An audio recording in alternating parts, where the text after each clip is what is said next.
Hi, I'm Dan Lemieux from Meta Organ Works and Lemieux and Associates Pipe Organ Company. And I've been asked to do a quick demonstration of the Meta organ we just built for Christ Church in Needham, Massachusetts. And this is the first of its kind, and it's a design that I plan on going forward with, hopefully making a lot more of these. It was a lot of work to get this monitor to be angled just right. So if you come over here, I'll show you just some quick stuff. This is a virtual organ. This organ is the Rosales organ sample set. It's located at Trinity Episcopal Church in Portland, Oregon. It's one of his big magnum opuses. That's a board in. Here's the principal. And here's a crumb horn. Here's a little vox humana.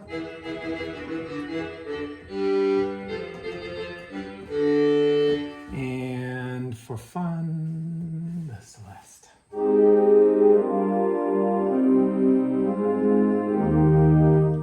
So, touchscreens. Touchscreens are a new development, definitely the future. They work great, nothing to be feared. Everything goes on and off. And the beauty is that you can have more than one organ sample set. You're not locked down with hardware. When I push this button, you'll see the 16 sample sets that we have in this organ. We've hit all the major schools of organ building, like French Baroque, German Baroque, of course, several of those. We have German Romantic, which is a new and exciting addition. French Romantic, we'll get a Cave Cole. We have an Alien Skinner, you name it. So it's designed to not be outgrown. Like, there's so much content. At first it's overwhelming, I know. Maybe there'll only be one or two that you'll use for actual service playing. But the idea is to expose more people to the entirety, the wonderful pipe organ tradition that we have.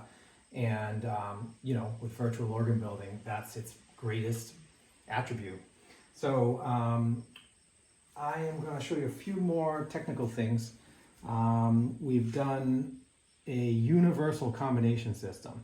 So whatever set you're playing, this combination system's the same. The only thing you're touching is stops and couplers. We have a drawer that you can label your recordings. So I'm very much into promoting people being recording artists. And when you make a recording, you just simply press this button, record on, play your piece, then record save, and it will ask you to label it. So that's why it's important to have that drawer. If you come around the back of the organ, I built a bypass door cabinet, a music cabinet. Open it up, you can put your hymnals, you can put your organ shoes in there. This little device is kind of fun. It's an add-on, and when you make your recordings, you can load them into this device, and then you have a remote control, so you can go out into the room and you can initiate your recordings. Kind of a fun new development. Slides that way, over here. I built these to fit Peterson scores. So they go in there, and then you can fill that up with your music. This, I spent a lot of time trying to get the back right. I didn't want any screws on the back. So this is a keystone piece, and it has these nice, cute little ball bearing clips in there. It holds that on, and then this panel comes out like that. You can set it on the side of the organ. This panel comes out like this. So, easy access. This is mostly for the organ builder. There's no reason for the organist to be back here, but I'm back here, so I wanted to make it easy to get in and out. Lights. This is our computer. We worked really hard to get a rock solid computer. Lots of various convolutions to get to this point where it was silent and really delivered everything we were looking for. Over here we have power switching aspects. Up here we have a little board that turns everything on and off correctly. And with so much equipment, that actually was tough to do. It took us a few years of work and trying various things, and we ended up having to basically invent a board, a little circuit board that can get that job done. So I'm kind of proud of that. Over here is the audio system. It's just sitting here now, so obviously this will all be in the church, in the chamber. You won't just see it sitting around like this. But, and I'm still, this is not supposed to be there. I'm still experimenting. But I wanted to show you these boxes. So the speakers are all self-contained. There's 2 channels in each of these speaker carriage. I call it a carriage.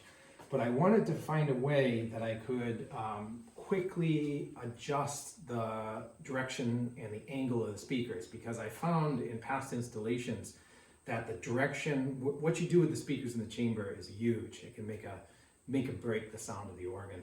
So I wanted to be able to move these speakers around without having to like, you know, physically move and, you know, have to do a lot of crazy things. So this carriage has a cam mechanism. So you can release the cam mechanism and it can go all the way down. So you could indirect, you know, shoot the sound at the ceiling. And then they come up and they click in like that. And then you can come up to like 45. And if you need to get to 90 degrees, you loosen these knobs on the side and then it slides back through and now you get to 90 degrees. So very quickly we can do a lot of experimentation when we get to the church, and every acoustic, every church is different and it requires many, you know, a lot of time and energy to try to get that right. So I've worked really hard and done a lot of research on getting that right. Also, you know, this is a very important piece of equipment right here. This takes the digital signals and turns them into analog. So if you're ever building your own home system, don't skimp on the audio interface. Do your research and buy the best audio interface you can afford. That one's like 6,000 bucks.